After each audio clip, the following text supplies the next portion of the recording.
आज हम करेंगे exercise 8.2 question first, evaluate the following. ठीक है, first one is sine 60 degree cos 30 degree plus sign 30 degree cos 60 degree.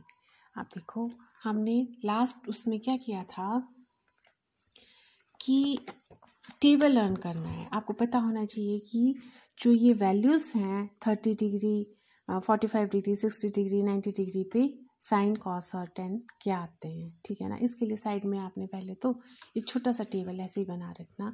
जब भी आप क्वेश्चन करते हैं उसमें आपने अपनी असुलियत के लिए जो है सिंपल ये पहले लिख लेना है। आपको पता है कि 0 हाफ 1/2 √2 √3/2 और 1, ये वाली चीज़ अगर आप पहली लाइन लिख लेते हैं उससे सारे फार्मूलेज जो हैं आपके पास आ जाएंगे। ठीक है, अब देखो फर्स्ट क्वेश्चन में हमने साइन 60 डिग्री निकालना है। 60 डिग्री हम टेबल पे जाएंगे। First one is sine 60 degree जो है √3/2 आ गया हमारे पास। ठीक है, बस ये वैल्यू हमने इससे यहाँ से पुट कर दी।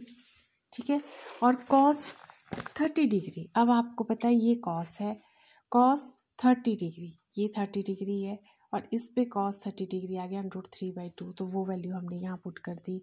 साइन 30 कॉस 60 डिग्री, ये सारी जो है बस टेबल से आपने ये वैल्यूज़ पुट कर देनी है। अब देखो √3/2 मल्टीप्लाई किया तो ये आ गया 3/4 और यहाँ से ये आ गया 1/4। अब ये ऐड कर दिया, 3 + 1 इज़ 4, 4/4 दैट इज़ 1। ठीक है, कैंसिल हो गए 4/4 और आंसर हमारे पास 1 आ गया इसका। Second part, 2 tangent square 45 degree plus cos square 30 degree minus sine square 60 degree. अब ये जो क्वेश्चन है आपके पास, इसमें देखो टेन कॉस और साइन ये वैल्यूज हमें पता होनी चाहिए। 2 टेन स्क्वायर 45 डिग्री है, तो हमने क्या किया, टेन 45 लिख लिया।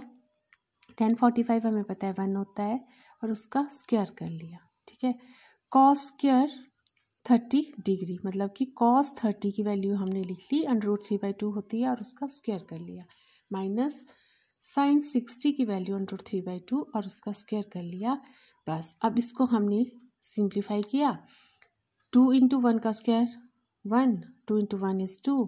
ये देखो √3/2 का square, then √3 × √3 that is 3, 2 × 2 is 4, minus √3 × √3 3, 4 × 4 is 2 × 2 is 4। ये हमारे पास आ गया सॉल्व करके और ये कैंसिल हो गए, तो आपके पास 2 is answer. Third part, cos 45 degree upon secant 30 degree plus cosecant 30 degree. अब हमें पता है कॉस 45 डिग्री 1/√2 होता है। ठीक है, ये वैल्यू हमने इसकी लिख ली। सिकेंट 30 डिग्री 2/√3 लिखा, क्यों? क्योंकि सिकेंट होता है कॉस का उल्टा और कॉस 30 डिग्री होता है √3/2, तो उसका रेसिप्रोकल हो गया 2/√3। ठीक है, plus secant 30 degree cosecant 30 degree, ये हो गया साइन का रेसिप्रोकल, तो साइन 30 डिग्री होता है हमारे पास 1/2, 1/2 का रेसिप्रोकल हो गया 2। ठीक है, बस टेबल में आपने सिंपल यही 3 लाइन्स से ही आपका पूरा सॉल्व हो जाएगा, क्योंकि जो ये सिकेंट कॉसिकेंट और कॉट है वो तो उसके रेसिप्रोकल होंगे, जो ये आपके पास साइन कॉस और टेन आ गए। ठीक है, और जो सबसे इम्पॉर्टेंट है मैंने आपको बताया फर्स्ट लाइन, वो आपने याद कर लेनी है। चाहे मैंने आपको बताई थी कि कैसे बनाते हैं टेबल, मैंने आपको बताया था 0 1 2 3 4 और उसको 4 से डिवाइड कर दिया ईच टर्म को, उसका अंडर रूट ले लिया, सॉल्व करके जो वैल्यूज आई वो आ गई हमारे पास साइन ऑफ ये जो एंगल है उनकी वैल्यूज। क्लियर? अब देखो अगर साइन की वैल्यू हमारे पास आ जाती है तो फिर कॉस को मैंने बोला था यहाँ से वो आपने रिवर्स उसमें लिख लेना है, जो मतलब साइन 90 डिग्री है वो कॉस 0 डिग्री के बराबर होगा, ऐसे से करके ये हो गया रिवर्स में, और टेन जो है साइन अपॉन कॉस आता है तो टेंजेंट भी आ जाएगा।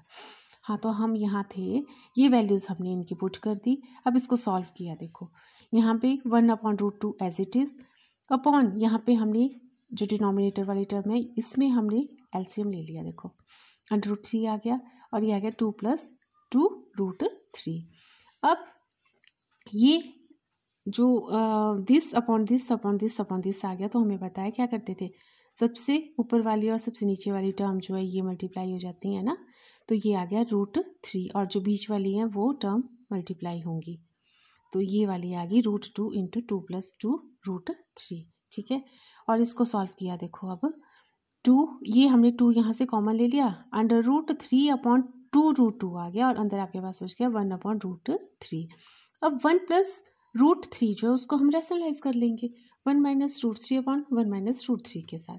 अब इसको देखो, न्यूमिनेटर वाले टर्म को मल्टीप्लाई किया अपॉन जो डिनोमिनेटर में है वो आ गया 2/√2, 1 + √3 इंटू 1 - √3, फॉर्मूला बन जाएगा आपके पास 1² माइनस √3 का स्क्वायर, √3 का स्क्वायर आपके पास 3 आ गया। देखो सेम हमने फिर से वही लिखा और बस यहाँ पे चेंज हुआ, √3 का स्क्वायर जो है 3 आ गया। क्लियर। अब नेक्स्ट है, ये आ गया √3 माइनस √3 इंटू √3। जब ये √3 यहाँ इसको मल्टीप्लाई करेगा 1 - √3 को, तो ये आ गया √3 माइनस √3 इंटू √3 अपॉन, इसमें देखो 2/√2 था और ये माइनस हो गया तो -2 आ गया।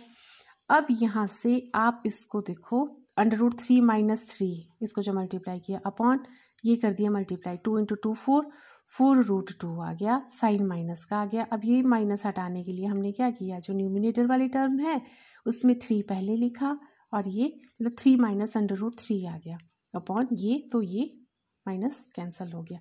अब फिर से रैशनलाइज किया, √2 से मल्टीप्लाई भी किया तो डिवाइड भी किया, क्यों, क्योंकि नीचे अंडर रूट है तो ये टर्म हमने कैंसिल करनी होती है। बस इसको सॉल्व किया, मल्टीप्लाई करके ये